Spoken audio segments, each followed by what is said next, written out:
ஒரே சைஸில் காய்ச்சிருக்கு இந்த தக்காளி.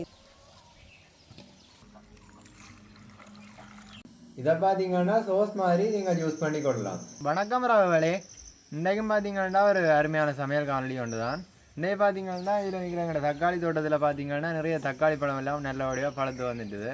இப்போ இன்றைக்கு அந்த தக்காளி பழத்தை வச்சு தான் அருமையான தக்காளி தொக்கு நாங்கள் செய்ய போகிறோம். இந்த தக்காளி தொக்கு எப்படி செய்கிறதுன்றதை நாங்கள் இந்த காணொலிக்குள்ளே போய் பார்க்கலாம். இதை பார்த்தா எங்களோட தோட்டத்தில் நிறைய தக்காளி பழம் எல்லாம் பழுத்து இருக்குது. இந்த தக்காளி பழத்தை அப்படிங்கி நான் இன்றைக்கு ஒரு தக்காளி தொக்கு தான் செய்ய போகிறேன். அது நிறைய பழுத்திருக்கிறதால வீணாக போயிருந்தாங்க. தக்காளி தொக்குன்னா எங்களுக்கு ஒரு கன நாளைக்கு இருக்கும், 1 மாதம் 2 மாதத்துக்கு நாங்கள் வச்சு சாப்பிடலாம். அதால் நான் இந்த தக்காளி பழம் கிடைக்கிற டைமில் இந்த தக்காளி தொக்கை செய்வோம் பண்ணிட்டு தக்காளி பழங்களை புரிஞ்சு எடுக்கிறேன்.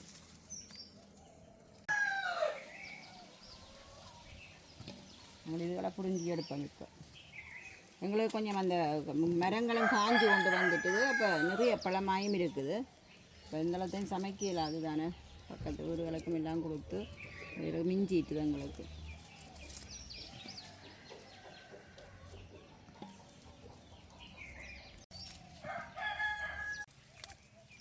இதெல்லாம் எங்களுக்கு தக்காளியும் ஓரளவு காய்ச்சி முடிகிற காலம் வந்துட்டுது, எல்லாம் வாடிக்கொண்டு வருது. அப்போ இருக்கிற பழங்களை பிடிங்கித்தான் நாங்கள் இந்த தக்காளி தொக்கு செய்ய போகிறோம்.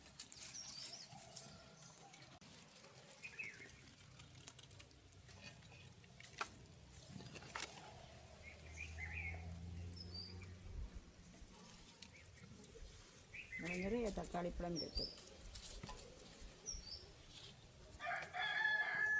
இப்படியே எங்களுக்கு குலையாக காய்ச்சி அப்படியே பழுத்துட்டுது. ஒரு குறிப்பிட்ட நாளைக்கே எல்லாம் பழுத்துட்டுது. இப்போ எல்லாம் உண்டா பழுத்தா ஒன்றும் செய்யலாதானே. அதுக்காக நாங்கள் கொஞ்சம் இருக்கக்கூடிய சாப்பாடாக செய்வோம்ன்ட்டு செய்கிறோம்.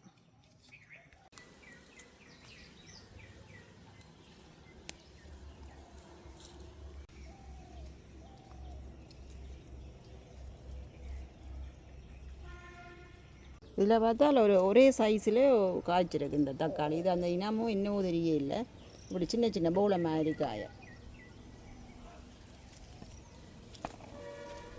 இந்தளா பழம் பிடுங்கி எடுத்துருக்கிறோம். இது எங்களுக்கு காணும். இதை வச்சு தான் நாங்கள் ஒரு சுவையான தக்காளி தொக்கு செய்ய போகிறோம். நான் இப்போ வெங்காயத்தை உரிச்சு எடுக்க போகிறேன். நான் இந்த தொக்குக்கு சின்ன வெங்காயம் தான் எடுத்துருக்கிறேன். இந்த சின்ன வெங்காயம் தான் நல்ல வாசமாயும் சுவையாயும் இருக்கும். சின்ன வெங்காயத்தை தான் நான் உரிச்சு எடுக்க போகிறேன்.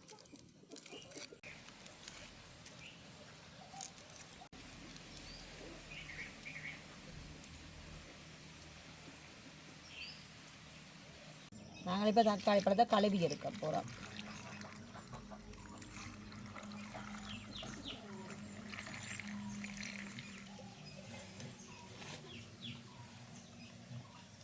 கழுவி எடுக்க தண்ணி வடியை விட்டுட்டு தான் வெட்ட போகிறேன்.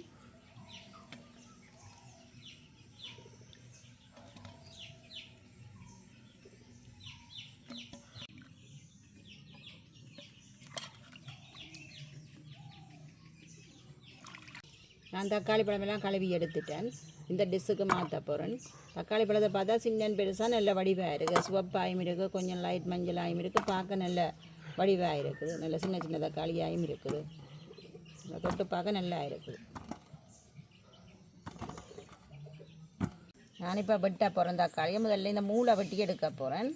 எடுத்துட்டு இப்படி 4 வெட்டி விட்டால் சரி. எனக்கு தக்காளி வதங்கி வேற கொஞ்சம் வெட்டினா லேசாக வதங்கிடும். அதுக்காக இப்படி 4 வெட்டுறேன்.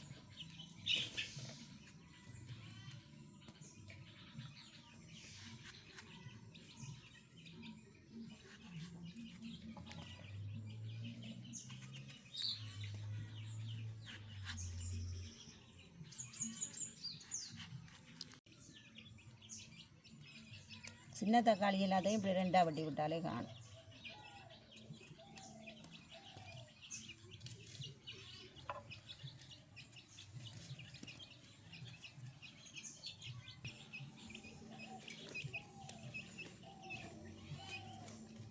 சில பொருள்கள் எங்களுக்கு கிடைக்கிற காலத்தில் நாங்கள் கனகாலத்துக்கு வச்சு பாவிக்கக்கூடிய சாப்பாடுகள் செய்து வைக்கலுமெண்டா வச்சிடணும்.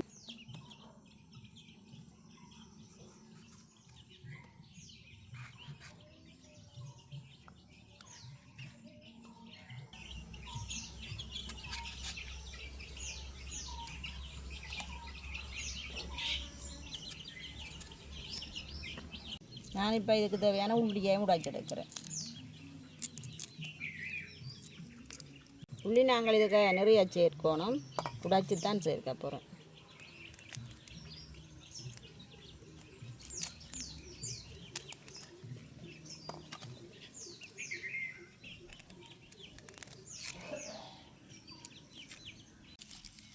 இப்படி நாங்கள் தக்காளி பழம் இருக்கிற டைமில் தக்காளி சோஸும் செய்யலாம். நாங்கள் முதல் ஒரு காணொலியில் தக்காளி சோஸ் செய்திருந்தோம். நாங்கள் அதுக்கும் இலகுவாய் செய்து கொள்ளலாம். மற்ற கன நாளைக்கு அதுக்கும் இருக்கும், நாங்கள் ஸ்டோர் பண்ணி சாப்பிடக்கூடிய மாதிரி இருக்கும். இப்படி நாங்கள் தக்காளி சோஸ் செய்தபடியாக இன்றைக்கு தக்காளி தொக்கும் செய்வோம் என்று வலிக்கிட்டோம். நாங்கள் எனக்கு அடுப்பு நல்லா எரியுது, நான் தாஜி அடுப்பில் வைக்கிறேன். தாஜி சூடாகும். நான் இப்போ நல்லெண்ணெய் சேர்த்து கொள்ள போகிறேன். நான் ஒரு 2 கிலோ தக்காளி பழம் பெறம் எடுத்திருக்கிறேன். நான் ஒரு 2 மேசக்கரண்டி அளவு கடுகு சேர்த்து கொள்கிறேன். இதே மாதிரி ஒரு 2 மேசக்கரண்டி பெருஞ்சீரகமும் சேர்த்துக்கொள்கிறேன். அதோட வெங்காயமும் உள்ளியும் எடுத்து வச்சிருக்கிறேன். ஒரு 25 பல்லு வரும். இதையும் சேர்த்து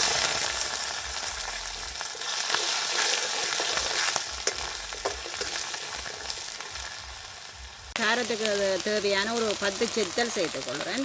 இந்த காரத்துக்கு எவ்வளவு காரம் தேவையோ அதுக்கேற்ற மாதிரி செத்தல் சேர்த்துக்கொள்கிறேன்.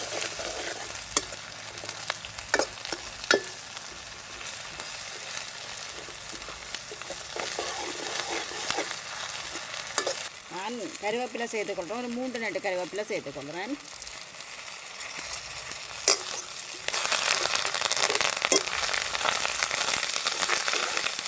நான் எடுத்து வச்சுருக்கிற தக்காளியை சேர்த்து வதக்க போகிறேன். இது கொஞ்சம் நேரம் வதங்கினா காணும்.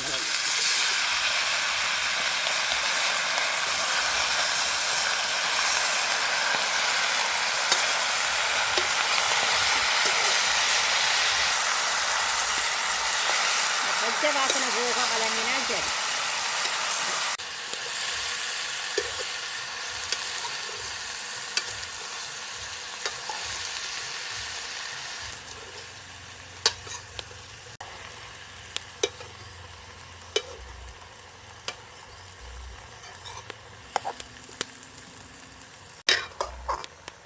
இதை நாங்கள் இனி இறக்கி ஆற விட போகிறோம்.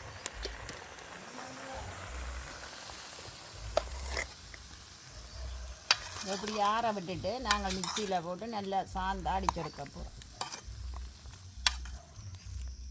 நாங்கள் எல்லாம் நல்ல வடிவாக அடிச்செடுத்துட்டோம். எரியுதை அடுப்பில் வச்சு கொஞ்சம் திக்காக வரை மட்டும் காய்ச்சி எடுக்க போகிறோம். அப்போ தான் எங்களுக்கு பழுதாகாமல் கரை நாளைக்கு நாங்கள் வச்சு பாவிக்கக்கூடிய மாதிரி இருக்கும். நாங்கள் எங்களுக்கு ஏற்ற மாதிரி கொஞ்சம் தண்ணி பதத்தில் வேணுமெண்டா காய்ச்சலாம், கொஞ்சம் திக்காக வேணுமெண்டா காய்ச்சலாம். உங்களுக்கு விரும்பின ஒரு பதத்தில் காய்ச்சி எடுக்கலாம். நான் தாச்சி அடுப்பில் வைக்கிறேன். நாங்கள் திரும்பவும் இருக்கா கொஞ்சம் தாளித்து போட்டால் தான் நல்ல வாசமாக இருக்கும். அதுக்காக கொஞ்சம் எண்ணெய் விட்டு தாளிக்க போகிறேன். இதுக்குள்ள நான் கொஞ்சமாக கடுகு சேர்த்துக்கொள்கிறேன். சீரகம் கொஞ்சமாக சேர்த்துக்கொள்கிறேன். நான் இதுக்கு தாளிக்கிறதுக்காக உள்ளியும் வெங்காயமும் கருவேப்பிலையும் சின்ன சின்னதாக வெட்டி எடுத்து வச்சுருக்கிறேன். இது நல்லா முருகி பொருகி மட்டும் நான் தாளிக்கிறேன்.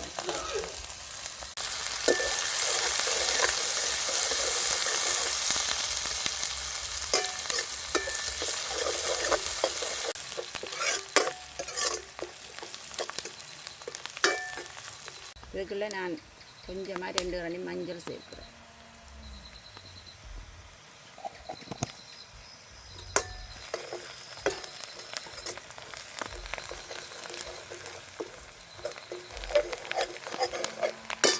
நான் தேவையான அளவு உப்பு சேர்த்துக்கொள்கிறேன்.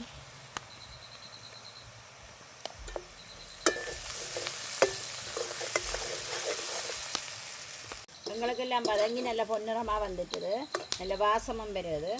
நான் இனி இந்த அடித்து வச்சிருக்கிற தக்காளியை சேர்த்துக்கொள்கிறேன்.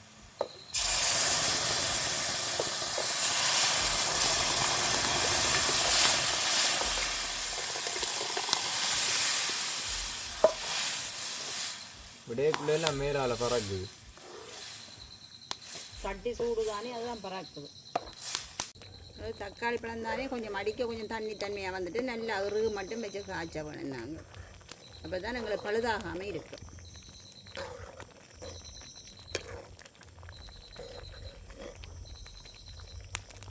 நான் நான் இதுக்கு கொஞ்சமாக இனிப்பு சேர்த்து கொள்கிறேன்.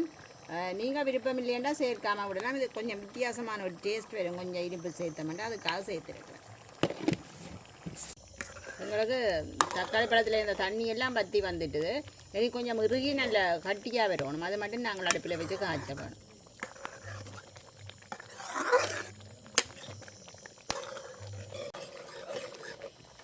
பார்த்தீங்கன்னா நல்லா எண்ணெய் பிரிஞ்சு நல்லா இறுகி வந்துட்டுது. நான் இந்த பதத்தில் இறக்கி எடுக்கிறேன். இப்போ பார்த்தீங்கன்னா நாங்கள் தக்காளி தொக்கெல்லாம் நல்லா வடிவாக செஞ்சு எடுத்துட்டோம். எங்களுக்கு நல்லா இருண்டும் போச்சு இதை செஞ்சு எடுக்கக்குள்ள. நாங்கள் இதை இப்போ சாப்பிட்டு பார்ப்போம் இது என்ன டேஸ்ட்டில் இருக்குன்னு.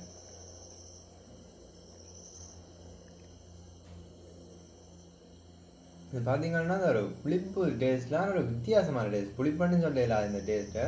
ஒரு நல்ல டேஸ்ட் ஒன்றே இருக்குது. இதை பார்த்தீங்கன்னா சோஸ் மாதிரி நீங்கள் யூஸ் பண்ணி கொள்ளலாம். இந்த ரோலோட எல்லாம் தொட்டு சாப்பிட நல்ல டேஸ்ட்டில் இருக்கும். அப்போ டைம் இருக்கிற நேரம் இதை நீங்கள் கட்டாயம் ட்ரை பண்ணி பாருங்கள். வீட்டில் நல்ல டேஸ்ட்டாக இருக்கும். எல்லோரும் இலவாக விரும்பி கொள்ளுவினோம் இதை. அப்போ நாங்கள் இதோட இந்த காணொலியை முடிச்சு கொள்வோம். பாய்.